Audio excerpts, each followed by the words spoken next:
Welcome to Silent Queen's Calling. I'm so glad you're here. Now let's get into the story. She was standing at the entrance of her husband's company holiday party, holding a casserole dish she had spent 3 hours making when he told her not to come inside.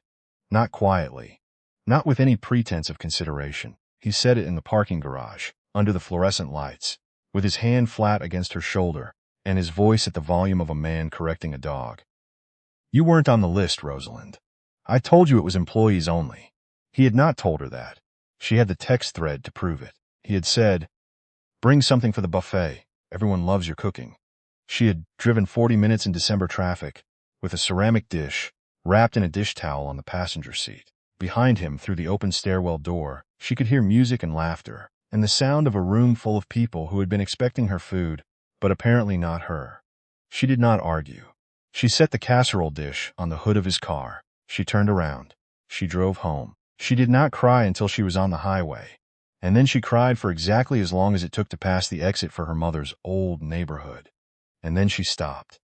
She stopped because she had learned, a long time ago, that crying in the car leads nowhere useful, and Rosalind Ashford was, above all things, a woman who moved toward useful. Part 1. The Woman Behind the Quiet. Her full name was Rosalind Ann Ashford, though she had been going by Rosalind Whitmore for 6 years, since the wedding, because that was what she had agreed to, and agreements mattered to her more than they mattered to most people. What her husband, Owen Whitmore, did not know, what no one in the small, insular professional world of his mid-level marketing career knew, was that Rosalind Ann Ashford was the granddaughter of Harold Ashford, the founder of Ashford Industrial Supply, a privately held company that had grown over 60 years from a hardware warehouse in rural Pennsylvania into one of the largest wholesale distribution networks in the northeastern United States. Harold had died 11 years ago and left the controlling interest to his only son, Rosalind's father, Thomas, who had spent the last decade quietly modernizing the company while loudly refusing every acquisition offer that crossed his desk. The Ashford family did not advertise itself. They did not name buildings. They did not give interviews. They held seats on hospital boards and agricultural foundations and a university endowment committee. And they did this without fanfare because Harold had believed, with the conviction of a man who had built something from almost nothing, that the loudest person in the room was rarely the most capable one. Rosalind had grown up understanding money the way other children understand weather. It was everywhere. It shaped the temperature of every room. It determined who smiled at you and how quickly. By the time she was 14, she could tell, within 2 minutes of meeting someone, whether they were interested in her or in the name on the warehouse on Route 9. By the time she was 20, the ratio had become so reliable she had nearly stopped meeting new people at all. Her mother, Carol, had been the one to redirect her. Carol was a former middle school art teacher who had married Thomas Ashford without knowing about the money until the third date, who had spent 30 years being quietly horrified by how it changed people around her, and who had made it her personal mission to ensure that her daughter grew up capable of taking care of herself, regardless of what she inherited. Carol taught Rosalind to cook, to keep a household budget, to read a contract, and to identify the precise moment when someone was performing warmth rather than feeling it. Carol died of a stroke when Rosalind was 27. Rosalind sat with her in the hospital for 4 days. On the second day, watching her mother's chest rise and fall against the ventilator, she made herself a promise. She would not spend her life being managed. She would not perform smallness to make other people comfortable. She would not be the name on the warehouse. She would be, first and before everything, herself. She was teaching high school English in a suburb of Philadelphia when she met Owen Whitmore at a friend's birthday dinner. He was 33, charming in the way that marketing people are charming, which is specifically and fluently and with good eye contact. He asked about her work. He laughed at the right moments. He did not ask about her family. He did not Google her. He did not know what to Google. For 2 years, she watched him. She watched how he behaved when service was slow, and how he handled being wrong in front of other people, and whether he was different with her in private than in public. He was not exceptional, but he was consistent, and consistency, after a lifetime of people whose warmth fluctuated with their awareness of her net worth, felt like a foundation. They married in her father's backyard, small and practical, and Rosalind signed the marriage certificate as Rosalind Whitmore and told herself she had chosen correctly. Part 2. The Husband. Owen was a senior account manager at a regional marketing firm called Prism Creative. He was good at his job in the way that moderately talented people are good at moderate jobs, reliably, without distinction. He billed the hours. He kept the clients. He wore his ambition like a layer just beneath the skin, always slightly visible, always slightly unsatisfied. He did not think of himself as a man who failed to notice things. He thought of himself as a man who delegated.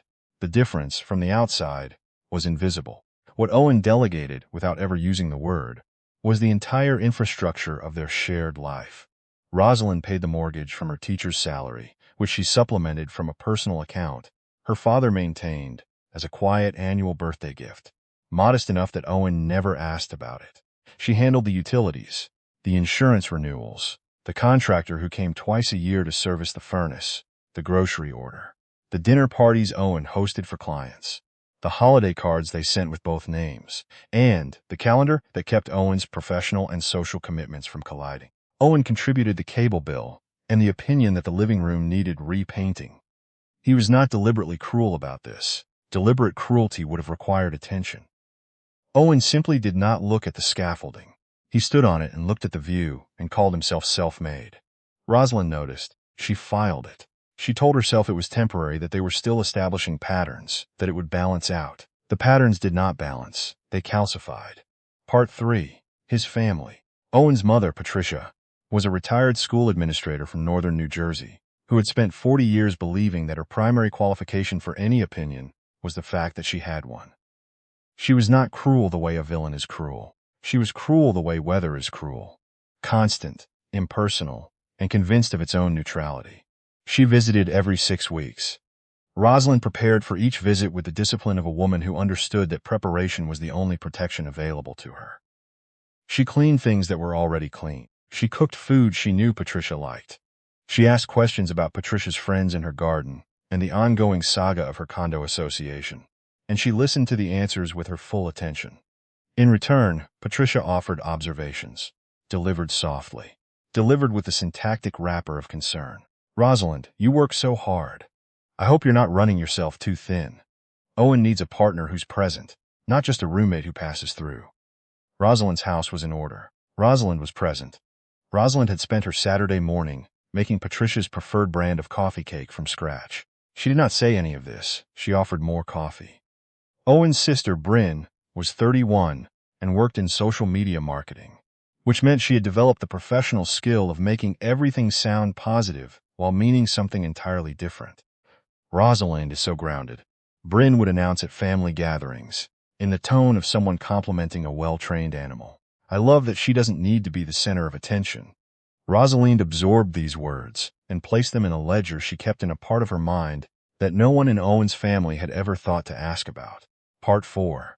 The Discovery. She found out about Jade Simmons on a Sunday afternoon in October, not because she was looking, but because she was reorganizing the filing cabinet in the home office and came across a credit card statement she had never seen before.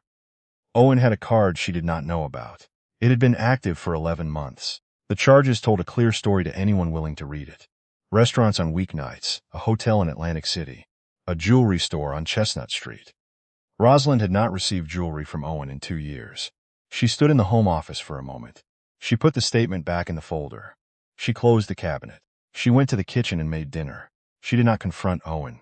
She investigated. Over the following 3 weeks, she built a picture the way she used to build lesson plans, methodically, with a clear sense of what evidence she needed and in what order. The secondary card statements totaled 11 months of parallel life. The hotel in Atlantic City appeared 3 times. There was a weekend in November where Owen had told her he was at a conference in Boston. She found the conference schedule online. It had been held in October. Jade Simmons was 30 years old and an account coordinator at Prism Creative, which meant she worked 30 feet from Owen's office. She had a public Instagram and a professional LinkedIn, and the specific confidence of a woman who had decided, at some point, that the rules that applied to other people did not quite apply to her. Rosalind documented everything with the same quiet precision she brought to grading papers: dates, locations, screenshots, amounts. She organized it into a folder on a password-protected drive, and she updated it twice a week, and she went to work every Monday morning and stood in front of her students and taught them to look at a text closely and ask what it was actually saying, not what it appeared to be saying. She was very good at her job. Part 5. The night at the party. The parking garage incident was not a single event. It was the accumulation of 6 years arriving at a single point and breaking through. Owen had told her about the Prism Creative Holiday Party in early November. He had mentioned it casually over dinner, as something that would require some food, since the company was doing a potluck-style buffet, and Owen thought it would look good if he brought something homemade. Rosalind had agreed. She had made her grandmother's green chile casserole, which took 3 hours and required a specific blend of cheeses she had to go to 2 different grocery stores to find. On the night of the party, Owen had left 2 hours early to help with setup.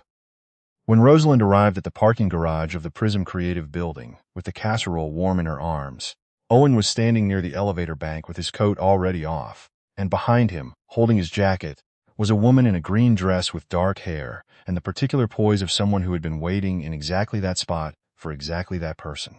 Owen's face moved through 3 expressions in fast succession: surprise, calculation, annoyance. "You weren't on the list," he said. "You told me to bring food. It's employees only, Rosalind. I must have misspoken." He had not misspoken. She had the text. She did not show it to him. She looked at him for a moment. Then she looked at the woman in the green dress, who was looking at the floor with an expression that was trying very hard to be neutral. Rosalind recognized that expression. She had worn it at Patricia's dinner table more than once. "I'll leave the casserole," she said. "You don't need to. Someone will eat it." She set the dish on the concrete ledge by the elevator. She turned around. She walked to her car. She heard him say her name once, in the voice he used when he was managing her, and she did not stop. She drove out of the garage. She drove home. She fed their cat, a 7-year-old tabby named Francis, who had been with her since before the marriage, and who greeted her at the door with the reliable affection of a creature who had never once disappointed her. She refilled his water bowl. She gave him his evening medication, a small pill tucked into a piece of chicken, for the thyroid condition the vet diagnosed 2 years ago and Owen had never asked about. She sat on the kitchen floor with Francis in her lap for 11 minutes. Then she stood up. She called her father. Thomas Ashford answered on the second ring. He was 71 and still went into the office 4 days a week, and he answered his phone the way he ran a business, without ceremony, without delay. "It's over," she said. "I need help." "What kind?" "Legal." "Financial." "I need someone to look at everything." There was a pause that contained everything Thomas Ashford had ever wanted to say about Owen Whitmore and had chosen not to say. "I'll make the calls tonight," he said. "Are you safe?" "Yes. Is Francis okay?"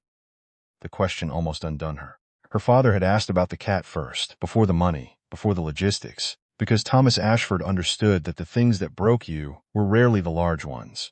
"Francis is fine," she said. "He's in my lap." "Good," her father said. "Stay there tonight. I'll have someone at the house by morning." Part 6. The activation. By 9 o'clock the next morning, 4 things had begun. The first was legal.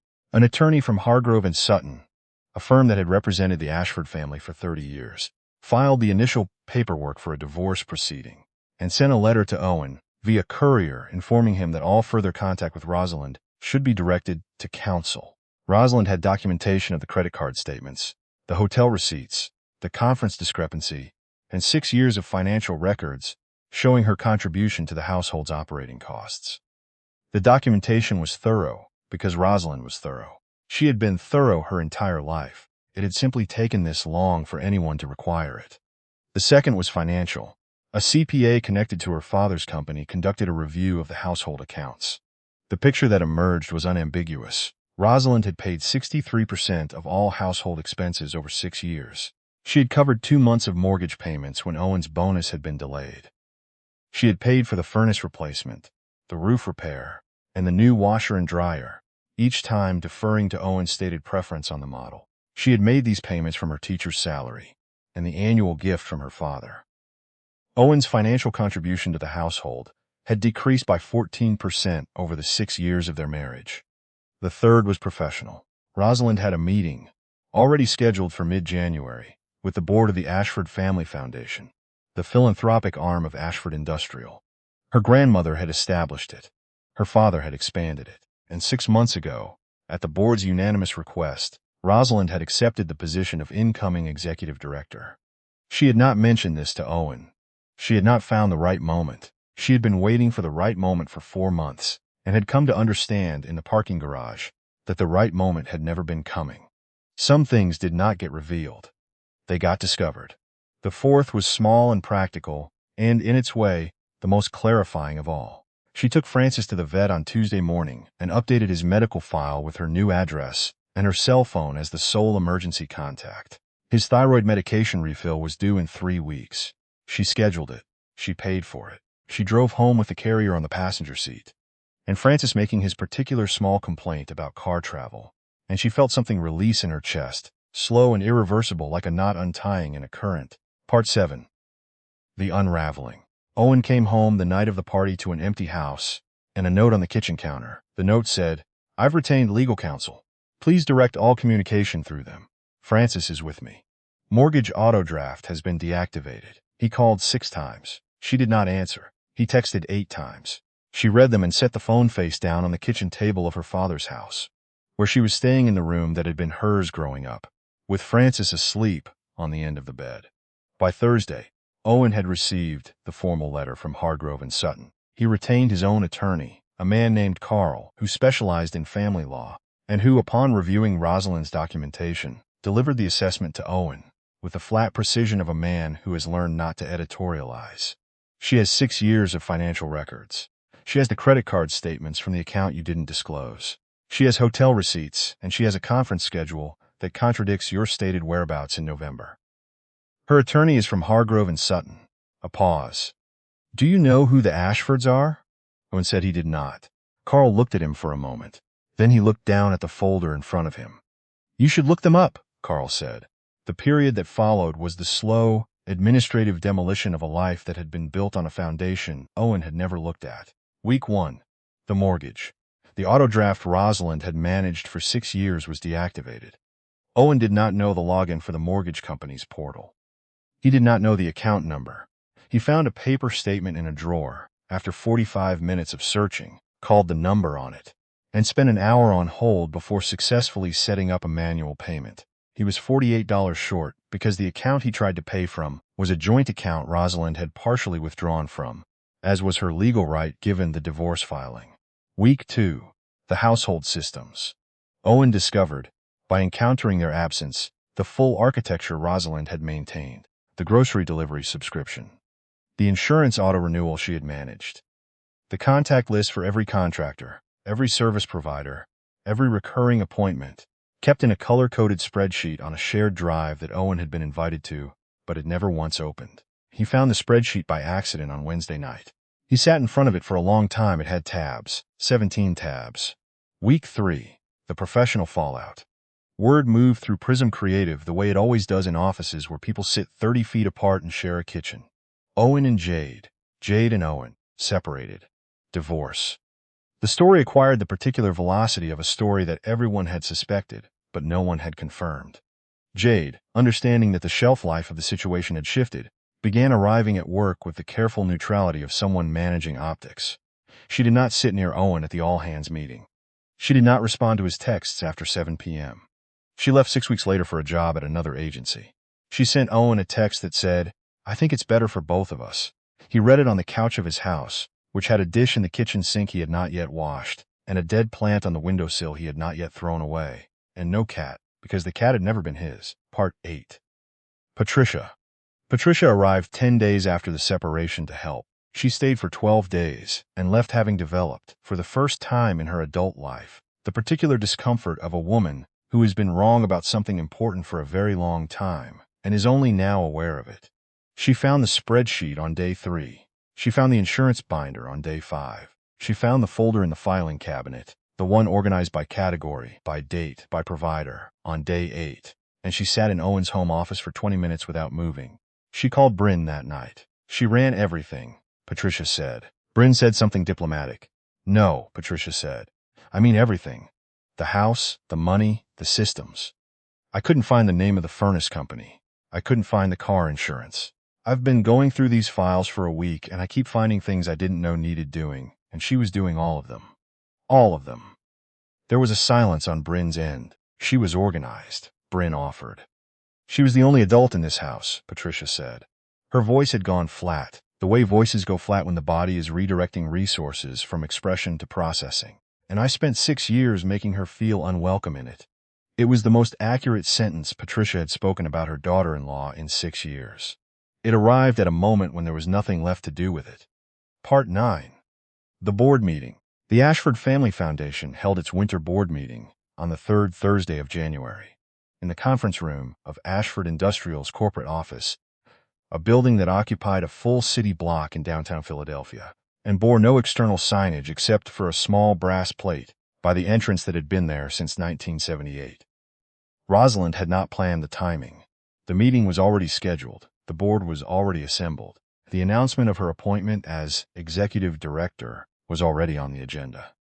Owen found out about the meeting because his attorney told him. His attorney told him because in the course of reviewing the divorce financials, Carl had identified the Ashford Family Foundation connection and had done what Carl was paid to do, which was research. Carl had presented Owen with a printed summary: the Ashford family, the distribution network, the foundation, the endowment, the conservative public estimate of the family's holdings, which was a number that caused Owen to read the page twice and then put it face down on the desk. Your wife, Carl said carefully, is the incoming executive director of a foundation with an annual giving budget larger than the GDP of several small municipalities. Her father's company supplies hardware and building materials to contractors across 9 states. She is, in all likelihood, the wealthiest person you have ever had a personal relationship with. Owen said nothing. She was teaching high school English, Carl continued, on purpose.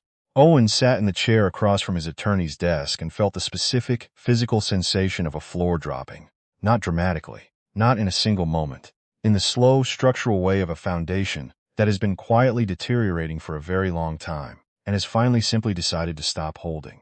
He had lived with this woman for 6 years. He had eaten her food and slept in her bed and used her systems and consumed her attention and her labor and her quiet daily competence, and he had not once, asked who she was before he met her. He had not asked because he had assumed. The assumption was that she was what she appeared to be: a teacher, a homemaker, a woman who kept things running. He had assumed, without examining the assumption, that this was the full extent of her. He had not considered that a woman who runs things, really runs them, might be running things he could not see. Part 10. The announcement. The board meeting was not public. The announcement was. The Ashford Family Foundation issued a press release on the Friday following the January board meeting. It announced the appointment of Rosalind Ann Ashford as executive director, effective February 1st. It included a brief biography and a quote from Thomas Ashford expressing confidence in his daughter's leadership. The press release was picked up by the Philadelphia Business Journal. It was shared 47 times on LinkedIn by the evening. Owen's colleague forwarded it to him with the subject line, "Is this your wife?" He read it in his car in the parking lot of a Thai restaurant where he had just picked up takeout because he had not cooked a real meal in 6 weeks. He read it twice. He sat in the parking lot for 22 minutes. The food got cold. He called Rosalind's phone. It went to voicemail as it always did now. He listened to her voice on the outgoing message. Her actual voice, the one he had heard every day for 6 years, the one that had sounded the same at the hospital when a student was in crisis, and at 4 in the morning when Francis needed attention, and in the parking garage when she had said, "Someone will eat it." And he did not leave a message. He did not know what to say. He had been married to this woman for 6 years, and he did not know in this moment what to say to her. That was, in its way, the whole story. Part 11. What she did instead. Rosalind did not attend a gala where Owen was sitting at the head table. She did not walk into a room full of people he respected and allow the room to understand what he had thrown away. She did not make a speech. She had considered all of these options and set them aside, not because they lacked appeal, but because they required her to organize her life around his awareness. And she was done organizing things around Owen Whitmore. What she did instead was work. She spent January preparing for the executive director role with the same focused intensity she had brought to every other undertaking of her adult life. She met with department heads. She reviewed the foundation's grant portfolio. She introduced a mentorship track for first-generation college students that had been in proposal form for 2 years and simply needed someone willing to move it forward. She was, by every measure available to her, useful. Specifically useful, in ways that compounded. She found a house in the neighborhood she had always wanted to live in, a row house on a tree-lined block with original hardwood floors, and a kitchen with enough counter space to cook properly, and a small south-facing garden that would, by spring, be exactly what she intended to make of it. She moved in on a Saturday in February with her father, 2 college friends, and a moving crew that handled the furniture. Francis inspected every room with the thorough gravity of a cat who takes his responsibilities seriously. He approved of the garden window. She hung one thing on the wall before the furniture was arranged. Her grandmother's recipe box, mounted in a small frame, the one her mother had painted, to look like it was sitting on a windowsill in good light. Her grandmother's handwriting on the index cards inside, 60 years of cooking organized by season and occasion. Her mother's name inside the cover. Her own name beneath it, added the December after Carol died. Part 12. The phone calls. Patricia called in March. She left a voicemail. It was 12 minutes long. It contained the word sorry 7 times, and the word misunderstanding 4 times, and a long passage about how family is complicated. And she had always thought of Rosalind as a daughter, which was demonstrably untrue, and which Rosalind did not require her to revise, because some things do not need to be argued, they need to be known. She listened to the voicemail once. She did not delete it. She filed it in a folder she labeled record and moved on. Bryn sent an email. It was warm in the specific way that people are warm when they are also asking for something. She mentioned the foundation twice and her own interest in nonprofit work, and closed with a PS that said she missed their coffee meetups, of which there had been exactly 2, and neither had been Rosalind's idea. Rosalind did not respond. Bryn could fill out the public inquiry form on the Foundation's website, like everyone else. Owen's request for reconciliation came through Carl, relayed to Hargrove and Sutton, who relayed it to Rosalind. He wanted to know if she would consider a conversation. She was sitting in her new kitchen when she heard this, eating lunch at the table that was hers, in the house that was hers, with Francis occupying the chair across from her, in the particular way of cats, who have decided a chair belongs to them. The garden window was full of afternoon light.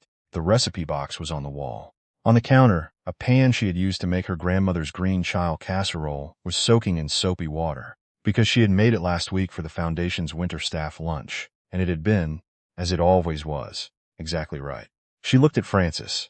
Francis looked back at her with the focused, diagnostic attention of an animal who has learned that humans sometimes need reminding of what they already know. "Tell him I wish him well," she said to her attorney. "And tell him that the answer is no, not because I'm angry, because I'm not." Part 13. October. On the second Saturday of October, 10 months after the parking garage, Rosalind sat on the front steps of her row house. In the early morning, coffee in hand, Francis beside her, watching the street do what streets in old neighborhoods do in October. Fill up slowly with color, the trees, turning everything amber in particular. Her father arrived at 8, with a bag from the bakery around the corner from his office, because Thomas Ashford had, over the past 10 months, made a point of learning where the good bakeries were in his daughter's neighborhood. He sat beside her on the steps. He gave Francis a small piece of croissant, which Francis accepted with dignity. They sat together for a while without talking, the way people sit together when there is nothing they need to establish. "How's the mentorship cohort?" he asked eventually. 12 students, she said. 3 of them are going to be remarkable. He nodded. This was the right answer as far as Thomas was concerned. Remarkable students were the return on investment that could not be quantified, which meant it was the only kind worth caring about. And the house? The garden came in. "I've got late-season tomatoes and more basil than I can use." "I'll take the basil." "You'll take the basil," she agreed. They drank their coffee. Francis watched a pair of sparrows with the professional interest of a cat who has long since made peace with the fact that he is an indoor animal. Rosalind thought about the parking garage. She thought about the casserole dish on the concrete ledge and the fluorescent lights and Owen's hand flat on her shoulder. She thought about the voice he had used, the managing voice, the one that expected her to simply turn around and be rerouted, like a river you assume will go wherever you point it. He had not understood, and perhaps never would, that rivers do not get rerouted. You can build a dam. You can redirect the surface, but the water goes where it was always going to go. Underground if necessary, around whatever you put in front of it, and it arrives where it is meant to arrive, with everything it has gathered on the way. She had gathered a great deal. She had gathered it quietly, over a long time, in the way of someone who is building something, and does not require an audience to believe in what they are building. She was not angry with Owen. Anger had a purpose, and she had used it and set it down. She was not sad, though sadness arrived sometimes in the evenings, particularly when she was cooking, and she let it move through her and out again, like weather.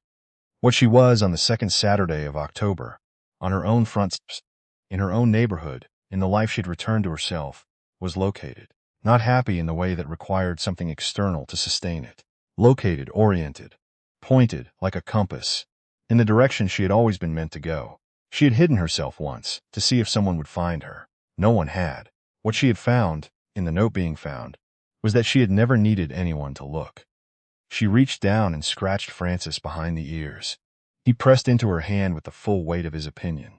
The trees kept turning. The coffee stayed warm longer than coffee usually does in October, which she took as neither a sign nor a promise, simply as what it was. An ordinary morning, hers unremarkable and complete.